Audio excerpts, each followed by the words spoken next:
Hello students, आप सब कैसे हैं। आज मैं आपको हाइड्रोकार्बन के बारे में बताऊंगा, जो रसायन का एक महत्वपूर्ण टॉपिक होता है और क्लास 10th 11th और 12th सभी बच्चों के काम आ सकता है। तो मैं आपको सबसे पहले हाइड्रोकार्बन में बताना चाहूंगा कि हाइड्रोकार्बन हाइड्रोजन और कार्बन का यौगिक होता है और दुनिया में जितने कार्बनिक यौगिक हैं, खास तौर से एलिफेटिक, उसके मूल अथवा पेरेंट्स होते हैं ये। हाइड्रोकार्बन में इसकी डिफिनेशन देना तो हम कह सकते हैं हाइड्रोजन व कार्बन के यौगिक। हाइड्रोजन और कार्बन के यौगिक हाइड्रोकार्बन कहलाते हैं। हाइड्रोकार्बन में दो श्रेणियां, दो वर्ग हैं। हाइड्रोकार्बन को दो भागों में बांटा गया है। पहला संतृप्त हाइड्रोकार्बन और दूसरा असंतृप्त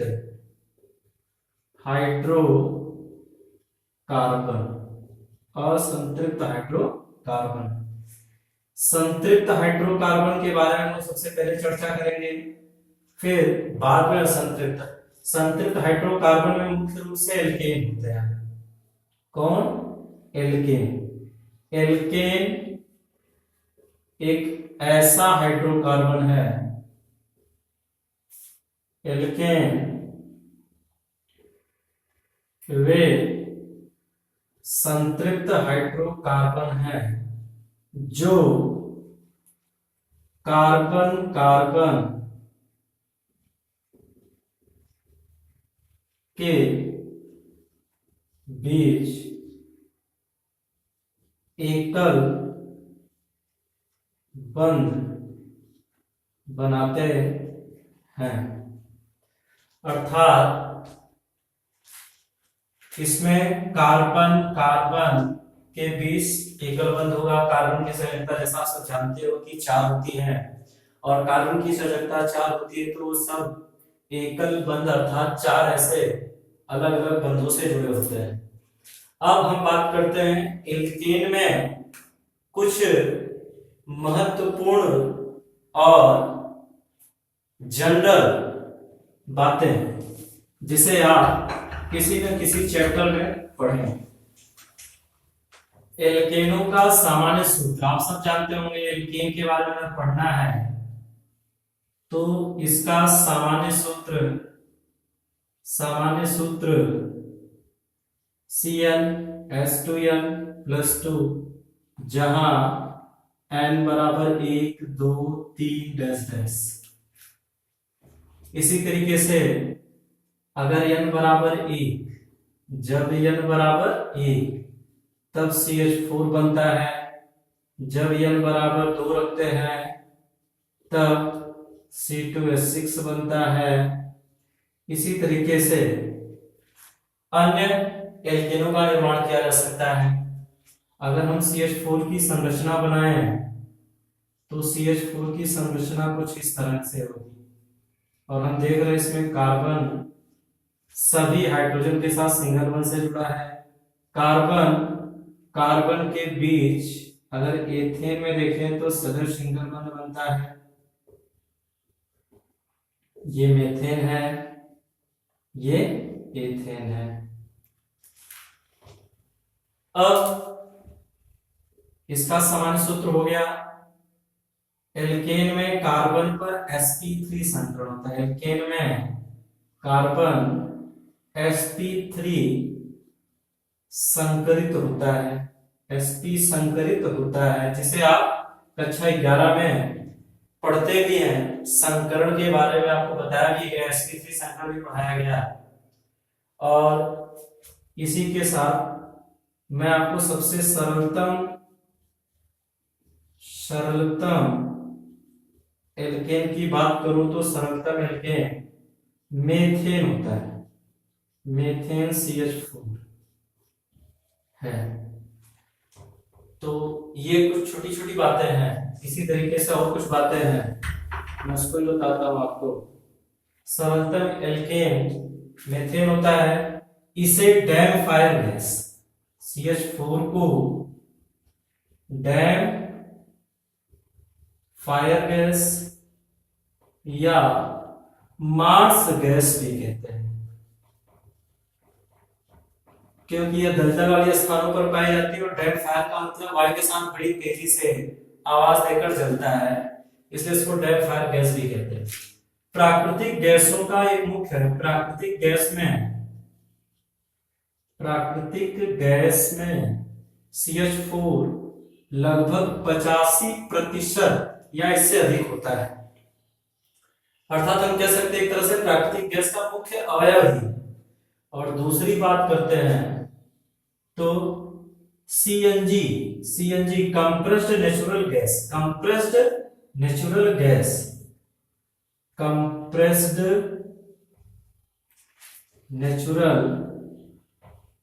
गैस संपीड़ित प्राकृतिक गैस। आजकल इसका उपयोग शहरों में मोटर गाड़ियां, टैक्सी, बसें आदि चलाने में प्रयोग किया जाता है। CNG बसों के नाम से और CNG ऑटो भी होते हैं। यहाँ पे अगर हम बात करें तो मेथेन के अलावा LPG जो गैस हमारे घरों में यूज होती है, लिक्विफाइड पेट्रोलियम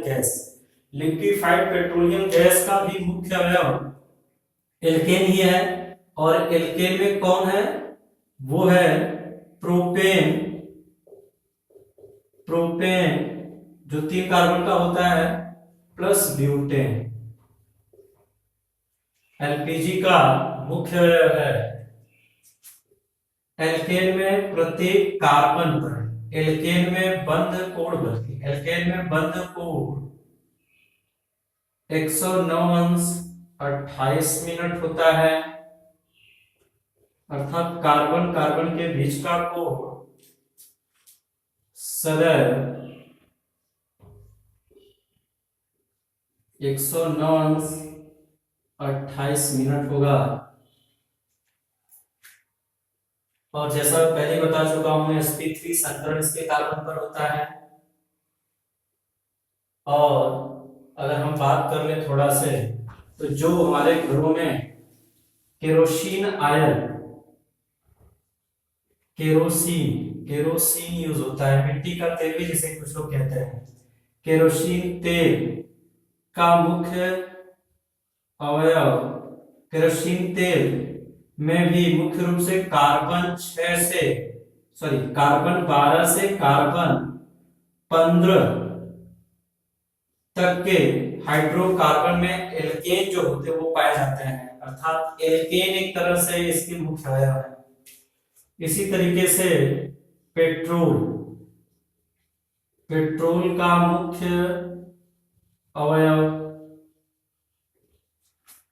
कार्बन 6 से कार्बन 8 तक के एल्केन अर्थात संतृप्त हाइड्रोकार्बन होते हैं।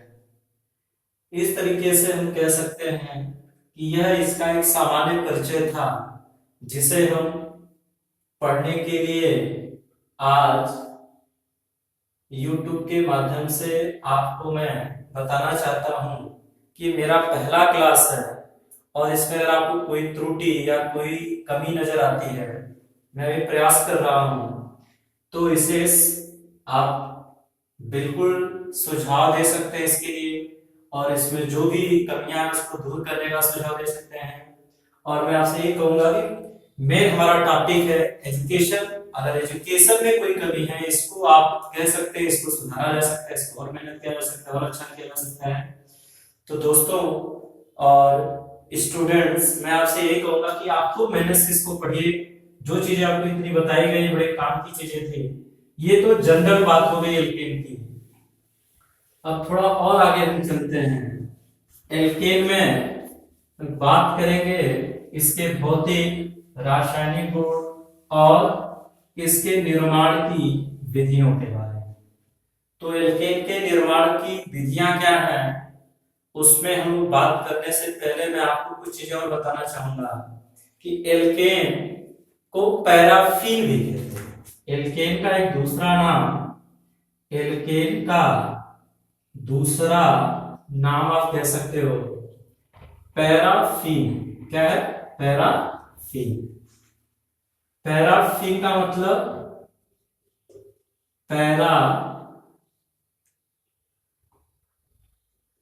पैराफीन का मतलब होता है लिटिल एफिनिटी, अर्थात कम क्रियाशील, कम क्रियाशील यौगिक। लिटिल एफिनिटी और कम क्रियाशील यौगिक होता है, अर्थात इनकी क्रियाशीलता कम होती है। आप जैसा जानते भी हो कि कार्बन और कार्बन के बीच इसमें सब एकल बंध होते हैं और कार्बन की संयोजकता 4 एकल बंध से सैचुरेटेड होती है, संतृप्त होती है, इसलिए किसी से क्रियाशीलता प्रदर्शित नहीं करते। और कार्बन सबसे बड़ी विशेषता एल्केन में सिग्मा बंध है। एल्केन में सिग्मा बंध होते हैं। कौन से बंध? सिग्मा बंध होते हैं। बंध दो प्रकार के होते हैं, जैसा आप क्लास 11th के chemical bonding and covalent compounds में पढ़े हैं कि सिग्मा बंध और पाई बंध, बंध दो प्रकार के होते हैं, उसमें से सिग्मा बंध पाया जाता है। अर्थात कहीं भी हम लोग पहले भी बता चुके हैं कि अगर कहीं पर भी एकल बंध पाया जाता है तो उस केवल सिग्मा बंध होगा, और कहीं द्विबंध है, त्रिबंध है तो उसमें द्विबंध है तो एक सिग्मा एक पाई, त्रिबंध है तो एक सिग्मा दो पाई होगा। इस तरह से ये पहला क्लास था। मैं आपसे कहूंगा क्लास के बारे में बिल्कुल देखिए, इसको कमेंट करिए, जो भी दिक्कत है उसको दूर किया जाएगा। धन्यवाद। मैं अगले क्लास में आप लोगों को इसके निर्माण की विधियां पढ़ाऊंगा।